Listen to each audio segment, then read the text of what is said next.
ذلك الكتاب لا ريب فيه هدى للمتقين আসসালামু আলাইকুম ওরহমতুল্লাহি ওবরাকাতুহ।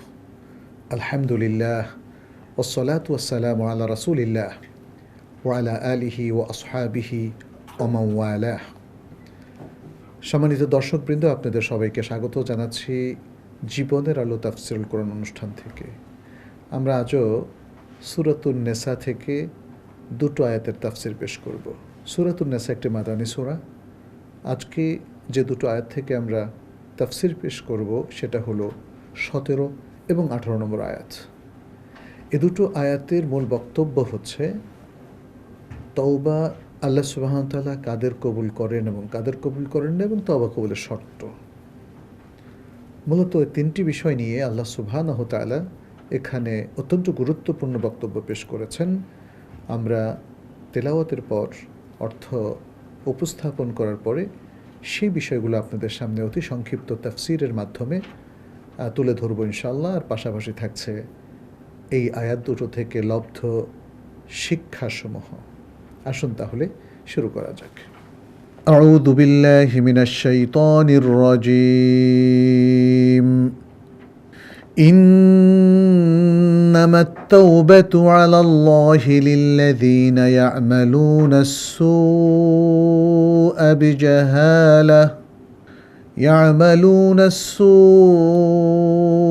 বিজাহালাতিন সুম্মা ইয়াতুবুনা মিন করিব فأولئك يتوب الله عليهم وكان الله عليما حكيما. وليست التوبة للذين يعملون السيئات حتى إذا حضر أحدهم الموت قال إني تبت الآن ولا الذين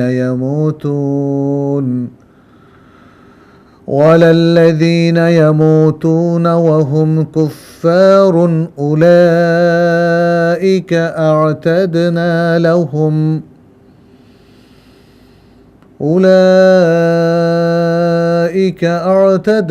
لهم عذابا أليما. প্রথমে থাকছে শব্দার্থ। আল্লাহ সুবহানাহু ওয়া তাআলা বলছেন ইন্নামাত তাওবাতু আলাল্লাহ।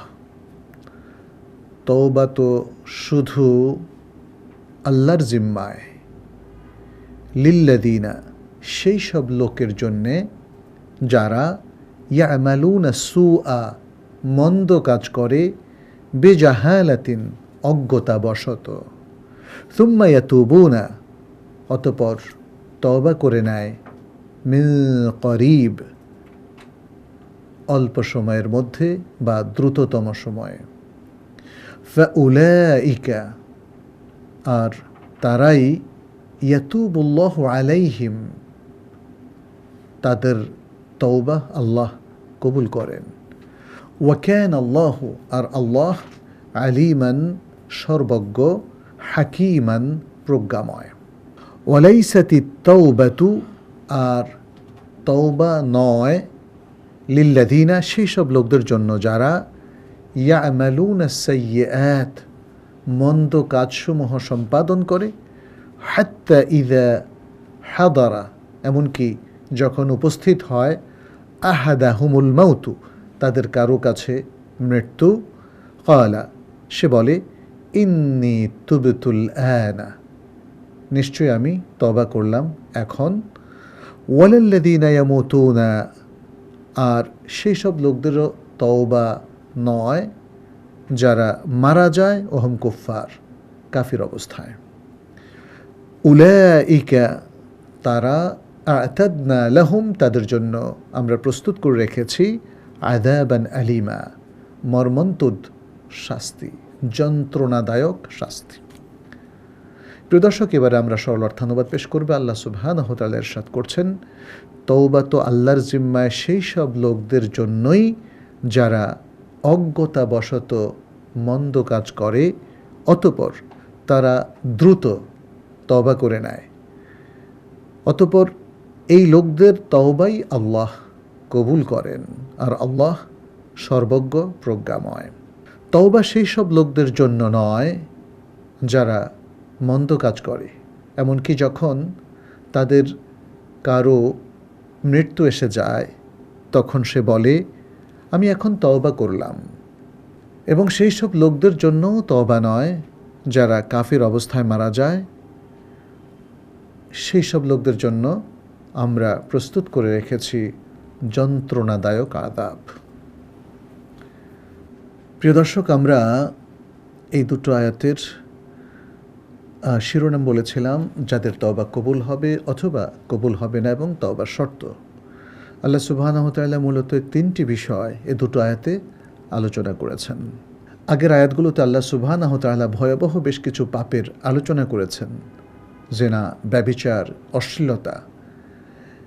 এই আয়াতগুলোতে আল্লাহ সুবহানাহু ওয়া তাআলা তার সাথে সঙ্গতি রেখেই যে যারা ভয়াবহ কোনো পাপ লিপ্ত হয়ে যাবে তাদের তওবা কি আদৌ কবুল হবে নাকি কবুল হবে না, এই প্রশ্নটা এসে যায়।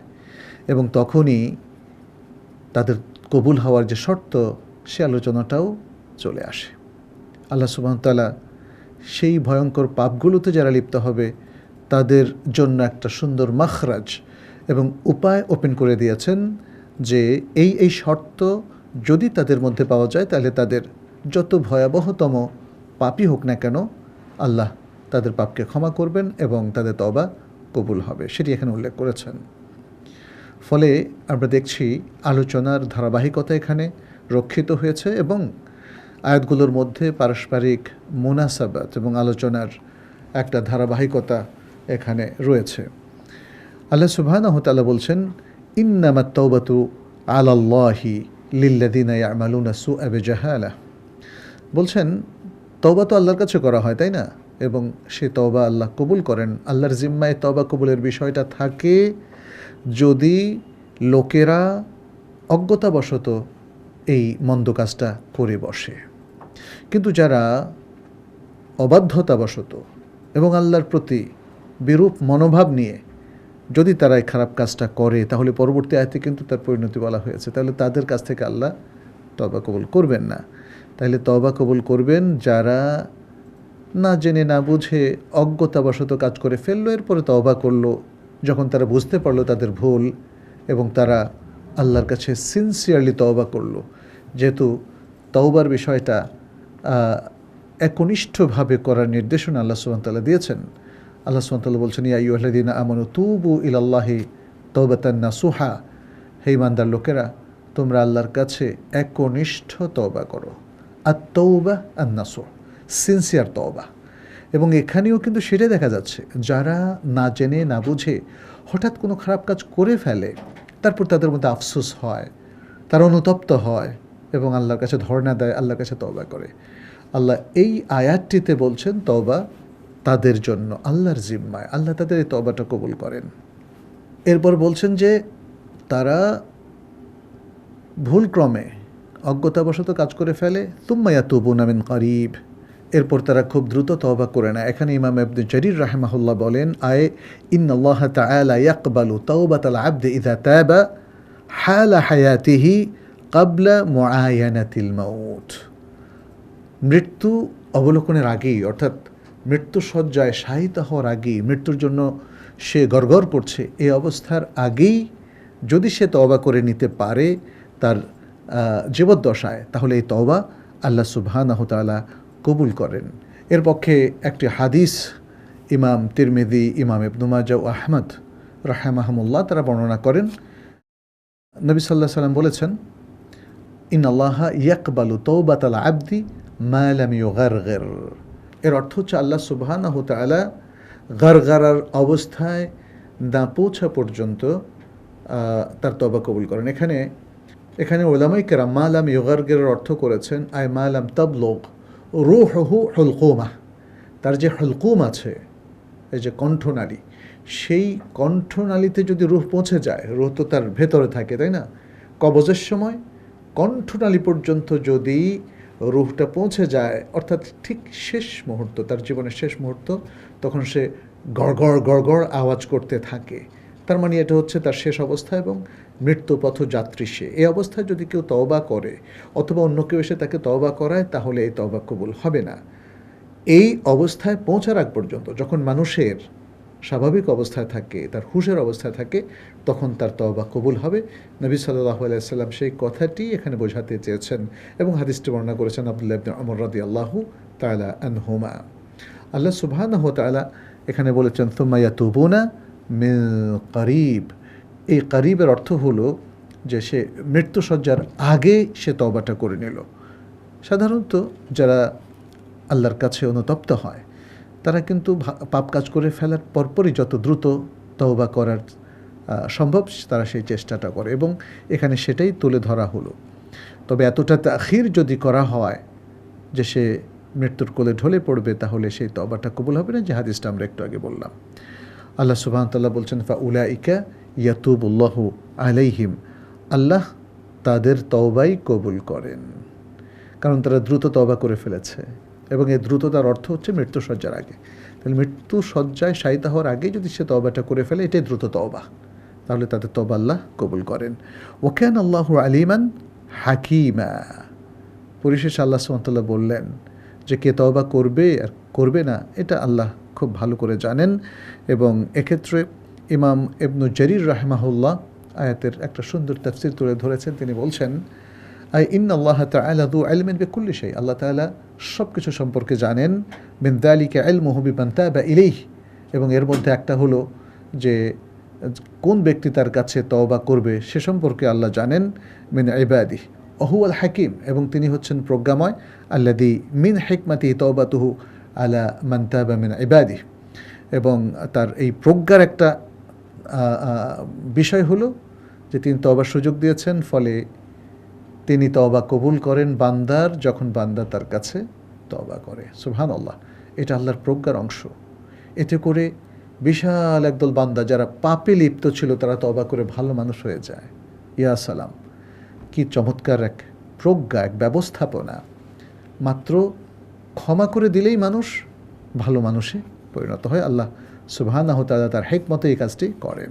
এরপরের আয়াতে বলা হচ্ছে ওয়ালাইসাতিত তাওবাতু লিল্লাযিনা ইয়ামালুনা সাইয়্যাত, যারা মন্দ কাজ করতে থাকে, মন্দ কাজে লিপ্ত থাকে, তাদের মধ্যে কোনো অনুতাপ নাই, তাদের কোনো তওবা কবুল হবে না। মন্দ কাজ করছে করছে করছে এবং এর থেকে বিরত হওয়ার কোনো নামগন্ধ নাই। হাত্তা ইযা হাদারা আহাদাহুমুল মাউত, এমনকি তাদের কারো কারো কাছে মৃত্যু এসে পৌঁছে যায়। তার মানে হচ্ছে মৃত্যু এসে পৌঁছে যাওয়া পর্যন্ত সে মন্দ কাজ করছে করছে, এর থেকে বিরত হওয়ার কোনো নামগন্ধ নাই। এরপরে সে বলে কি, ক্বালা ইন্নী তুবতুল আন, আমি এখন তওবা করলাম। মৃত্যু যখন চলে আসলো আর সামনে কোনো উপায় নেই, সে বুঝতে পারছে সে এখন মারা যাবে, সে বলল ইন্নী তুবতুল আন। আল্লাহ বলছেন এদের তওবা কবুল হবে না। ইমাম ইবনু কাসির রাহিমাহুল্লাহ বলেন ইন্না মান ইয়ারতাকিবুন আল মুহাররামাত লা ইয়াকবালুল্লাহু আযজা ওয়া জাল্লা তাওবাতাহুম, যারা হারাম কাজে লিপ্ত হয়, হারাম কাজগুলো করে ফেলে, আল্লাহ তাদের তওবা কবুল করবেন না। ইযা তাবু হিনা ইয়াতিহিমুল মাউত, মৃত্যু আসার পরে যখন তারা তওবা করে এ তওবা কবুল হবে না। ইবনু জারির অনুরূপ কথা উল্লেখ করেছেন। তো এটা আসলে বোঝানোর উদ্দেশ্যটাকে, এর বোঝানোর উদ্দেশ্য হচ্ছে সাআতুল ইহতিদার। ইহতিদার মানে মানুষের জীবনের শেষ মুহূর্ত, যখন সে মৃত্যুকে মানে আলিঙ্গন করতে যাচ্ছে, মৃত্যুকে হাজির দেখতে পাচ্ছে, এটা হলো ইহতিদার। এবং যখন তার রূহটা হুলকুমে পৌঁছে যায়, শুধু দেহ থেকে বিচ্ছিন্ন হওয়া বাকি, এটাই হলো মানুষের জীবনের শেষ সময়। অতএব এই সময় তাদের কারোই তওবা কবুল হবে না। এরপরে আরেকটা শ্রেণীর তওবা কবুল হবে না বলে আল্লাহ সুবহানাহু ওয়া তাআলা উল্লেখ করেছেন, এবং তিনি বলছেন ওয়ালাল্লাযীনা ইয়ামুতুনা ওয়া হুম কুফফার, এবং সেই সব লোকদের জন্য তওবা নেই যারা কুফফার অবস্থায়, কাফির অবস্থায় মৃত্যুবরণ করে, মারা যায়। কারণ সেই ব্যক্তি আল্লাহর কাছে ক্ষমাপ্রাপ্ত হবে যে ঈমান নিয়ে যেতে পারে। সহিহ বুখারীর কিতাবুত তাওহীদে সে হাদিসটা আপনারা জানেন, যেখানে নবী সাল্লাল্লাহু আলাইহি সাল্লাম আমাদেরকে অবহিত করেছেন সেই হাদিসটিতে যে যার অন্তরে সর্ষে দানা পরিমাণও ঈমান থাকে, হাব্বাতু খারদালি মিনাল ঈমান, সে কিন্তু আল্লাহর কাছে ক্ষমা পাবে, পরিশেষে হলেও ক্ষমা পাবে, এবং সে জাহান্নাম থেকে মুক্ত শেষ ব্যক্তি। কিন্তু যে ব্যক্তি মোটেই ঈমান নিয়ে যেতে পারল না, সে পূর্ণ কুফরি বা কুফরে আকবর, শিরকে আকবরের মধ্যে থাকা অবস্থায় তার মৃত্যু হলো, তাদের কোনো তওবা কবুল হবে না, তার মানে তাদের কোনো ক্ষমা নাই। এই জন্যই আল্লাহ সুবহানাহু ওয়া তাআলা খালিদিনা ফিহা, আল কোরআনে বহুবার এই সমস্ত কুফরি অবস্থায় যারা মৃত্যুবরণ করেছে তাদের ব্যাপারে আমাদেরকে অবহিত করেছেন। আর এখানে বলেছেন ওয়ালাল্লাযীনা ইয়ামুতুনা ওয়া হুম কুফফার, যারা কাফির অবস্থায় মারা যায়, ঈমান তাদের বিন্দু মাত্র নাই, তারা কখনো আল্লাহর কাছে ক্ষমা পাবে না এবং তাদের তওবা কবুল হবে না। আল্লাহ বলছেন উলাইকা আ'তাদনা লাহুম আযাবান আলীমা, আমি তাদের জন্য অনেক কঠিন আযাব, মর্মন্তুদ আযাব প্রস্তুত করে রেখেছে। এখানে আ'তাদনা, আল্লাহ সুবহানাহু ওয়া তাআলা বহুবচনের শব্দ তিনি এখানে ব্যবহার করেছেন। এর অর্থ, শাব্দিক অর্থ আমরা, তবে কেউ কেউ এটাকে আমি অর্থ করেন, কারণ যেহেতু আল্লাহকেই মিন করা হয়। আবার অনেকে এটার মূল অর্থটা রেখে দেন আমরা, যেহেতু আমরা বললেও আল্লাহ সুবহানাহু ওয়া তাআলা তার নিজেকেই বোঝান। প্রিয় দর্শক, এই দুটো আয়াতের সংক্ষিপ্ত তাফসীর পর আমরা অনেকগুলো গুরুত্বপূর্ণ শিক্ষা কিন্তু লাভ করি আয়াতের বক্তব্য থেকে। আমি সেগুলো সংক্ষেপে আপনাদের সামনে তুলে ধরছি। একটি শিক্ষা হলো এই, সত্যিকারের তওবা হলো সেই তওবা যা আল্লাহর কাছে অনুতপ্ত হয়ে ক্ষমা চাওয়ার পরে সত্যিকারভাবে আল্লাহর পথে ফিরিয়ে নিয়ে আসে। আরেকটি শিক্ষা হলো যে মানুষ পাপে অবিরাম লিপ্ত থাকে, তারপর হঠাৎ মৃত্যু এসে যায়, তখন সে তওবার প্রস্তুতি গ্রহণ করে। এই সময়ের তওবা কখনোই গ্রহণযোগ্য নয়। অর্থাৎ খুব সংক্ষেপে বললে আমরা বলবো মৃত্যুকালীন তওবা গ্রহণযোগ্য নয়। আরেকটি অন্যতম শিক্ষা হলো আল্লাহ সুবহানাহু ওয়া তাআলা দয়াময়, তওবা কবুল করেন, তবে প্রতারণামূলক তওবা আল্লাহর কাছে গ্রহণযোগ্য হবে না। সময় মতো অনুতপ্ত হৃদয়ে তওবা করা, এটা একজন মুমিনের দায়িত্ব। আরেকটি অন্যতম শিক্ষা হলো তওবা আল্লাহর কাছে ক্ষমা প্রাপ্তির সবচেয়ে উত্তম মাধ্যম এবং নৈকট্য লাভের একটা চমৎকার উপলক্ষ এবং উপায়। প্রিয় দর্শক, তওবার কত কথাই না আমরা শুনলাম, তাই না? আসুন আমরা আল্লাহর অনুতপ্ত বান্দার মধ্যে অন্তর্ভুক্ত হয়ে যাই। কত পাপ, কত ভুল আমরা প্রতিনিয়ত করি। আসুন আমরা প্রতিদিনই আল্লাহর কাছে তওবা করে পাপমুক্ত হয়ে যাই, আল্লাহর কাছে ক্ষমা চাই, যেন পাপমুক্ত একটা পবিত্র জীবনের অধিকারী আমরা হতে পারি এবং আল্লাহর কাছে পুরস্কৃত হতে পারি। আল্লাহ আমাদের সেই আশা পূরণ করুন, আমাদেরকে তিনি ক্ষমা করুন। এই আশাবাদ ব্যক্ত করে আজকের মতো এখানে শেষ করছি। হাদা সাল্লাল্লাহু ওয়াসাল্লাম আলা নবিয়িনা মুহাম্মদ ওয়া আলা আলিহি ওয়া আসহাবিহি আজমাইন। আসসালামু আলাইকুম ওয়া রাহমাতুল্লাহি ওয়া বারাকাতুহু। ذلك الكتاب لا ريب فيه هدى للمتقين